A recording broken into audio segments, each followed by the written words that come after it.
Exact অবজারভেশনে যতটুকু আমি এখন রিকল করতে পারছি সেটা হলো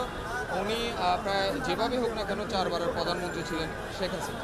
সেক্ষেত্রে আবার উনি যিনি আপনার আজকে স্পেসিফিক মামলায় যিনি সজীব আহমেদ ওয়াজেদ জয়, তিনি প্রধানমন্ত্রীর উপদেষ্টা হিসেবেও ছিলেন। সেক্ষেত্রে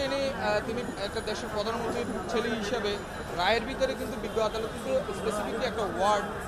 আমাদের যিনি মাননীয় বিচারক ছিলেন আব্দুল্লাহ আল মামুন, তিনি স্পেসিফিকলি একটি ওয়ার্ড উল্লেখ করেছেন যে গ্রিডি আয়, অর্থাৎ এই যে আপনি জনসাধারণ বা জনসাধারণের সম্পত্তির উপর রাষ্ট্রের সর্বোচ্চ পর্যায়ের ব্যক্তি হয়েও ওনারা যে আপনার একটা গ্রিডি আয় তাকিয়ে যে আপনার যে এটা যে আত্মসাৎ করার জন্য বা অবৈধ উপায়ে